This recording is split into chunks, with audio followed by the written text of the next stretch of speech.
It's a common sentiment for people when asked about Midnight Club 3's manual gearbox option to be completely unaware of such a thing existing. After all, how could you add another layer of complexity to a game which already plays like this?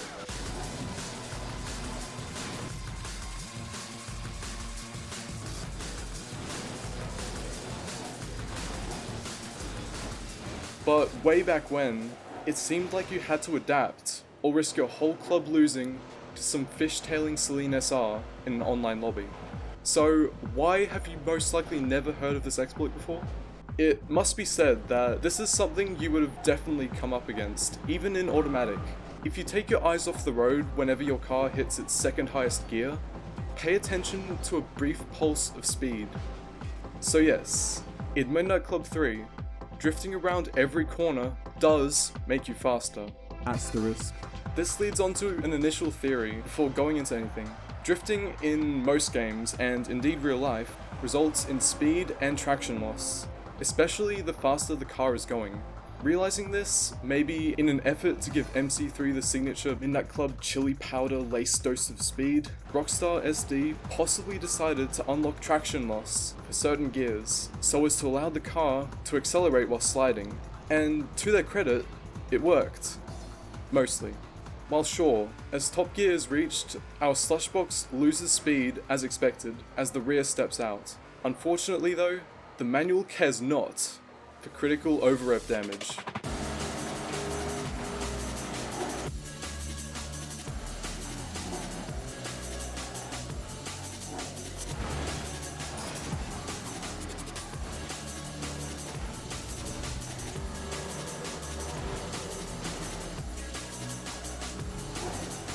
Essentially, by using manual shifting, it allows the player to keep their car in gears which benefit the most from this drift boost exploit, which, as you just saw, turns every needle into paste as they ram into the respective gauges.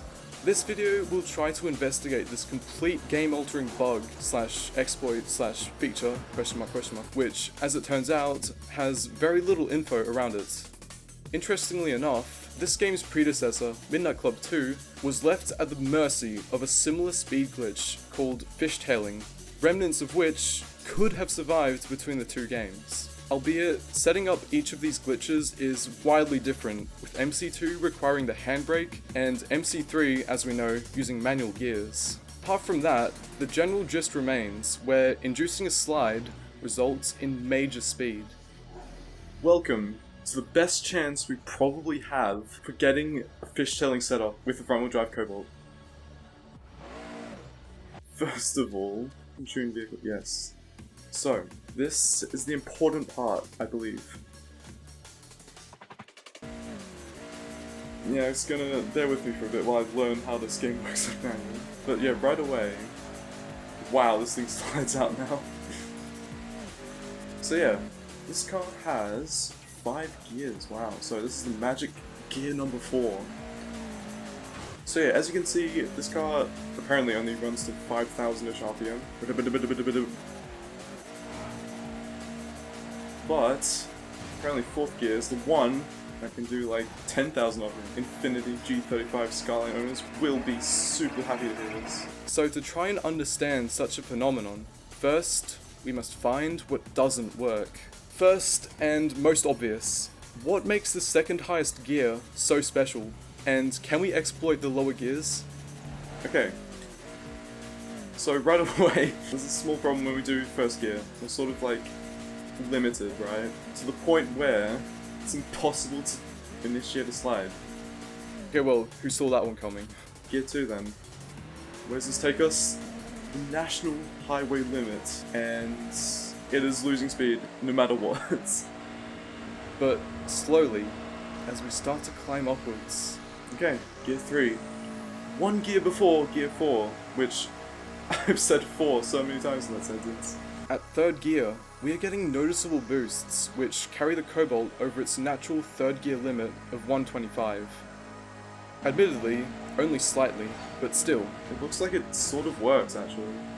I don't want to run over someone exiting the shops. So instead we'll go onto the active train line.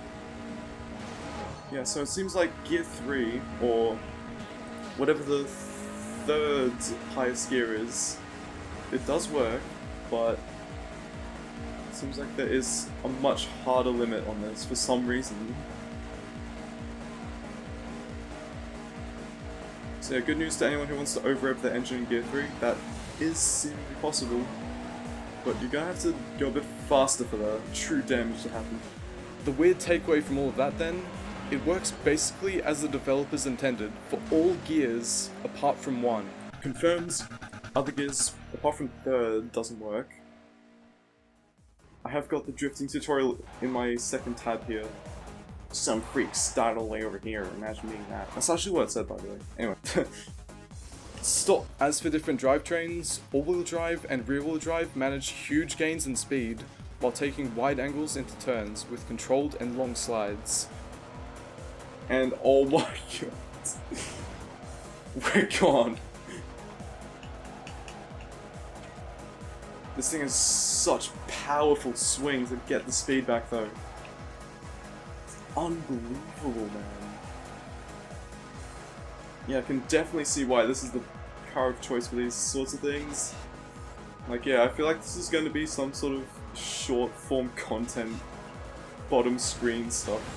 Forget BeamNG crashing.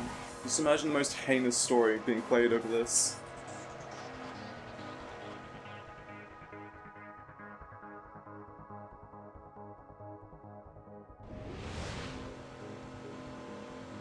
It definitely runs into a limit of some sort. And when you try and drift in 6th gear, you lose mass speed. But in 5th, for some reason, doesn't matter how big your angle is, you keep your speed. That's so insane. And just instantly get it. Like, look at that! So yeah, this one will not actually involve any sort of drifting mechanics.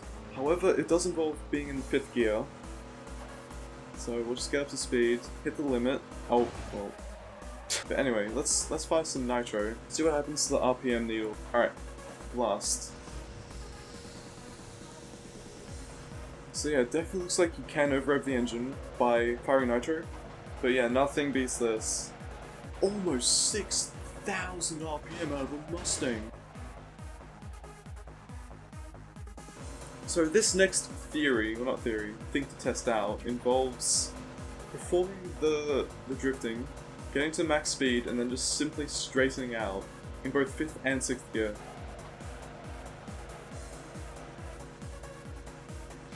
So I sort of did it there, right?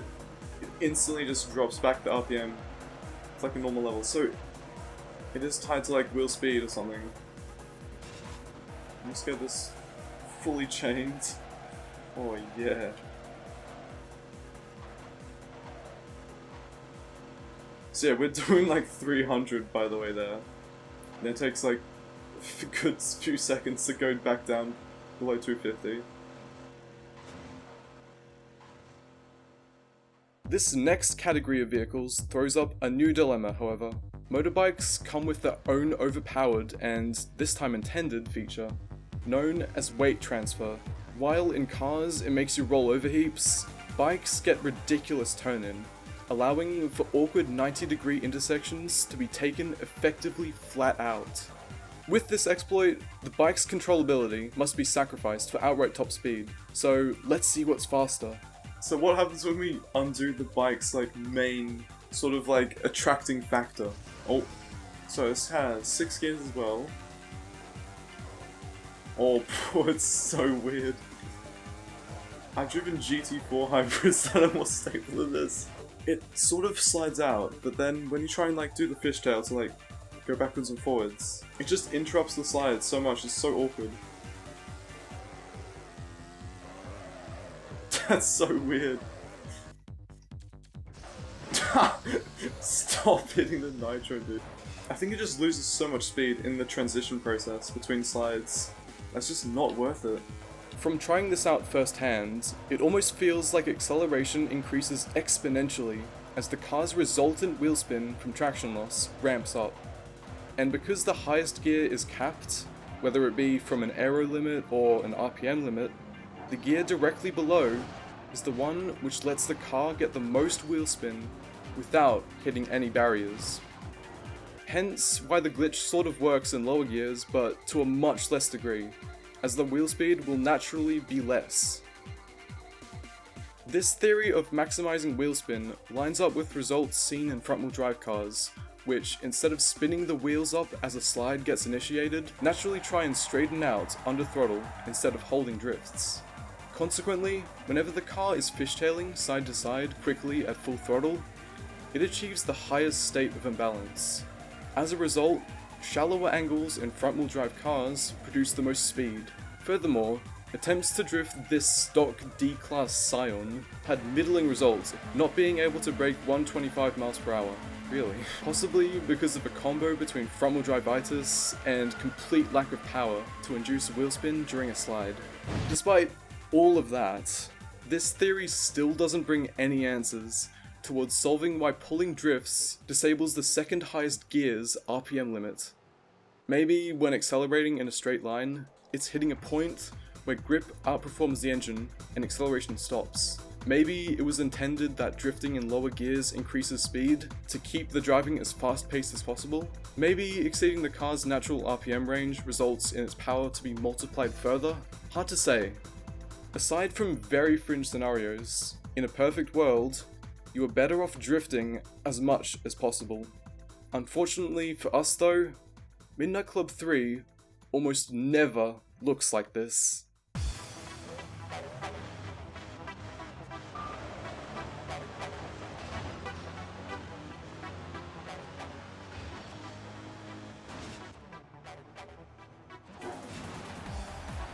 Yes, nice.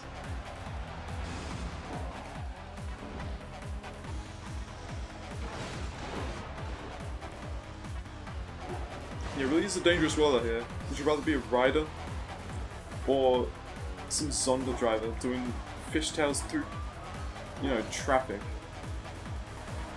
I feel like any less grip in this thing, just making it slower in general.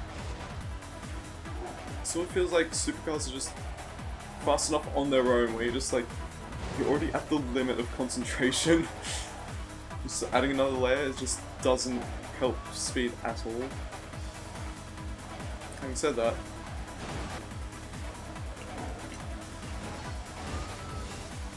oh no!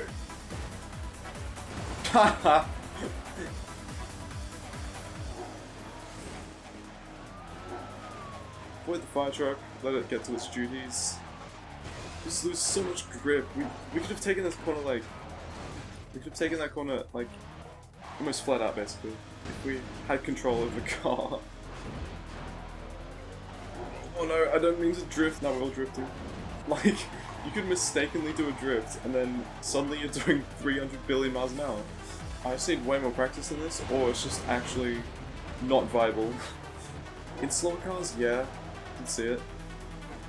But not for something like this.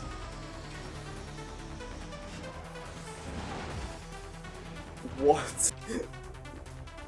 6th in the Cold War, I don't think that's even possible.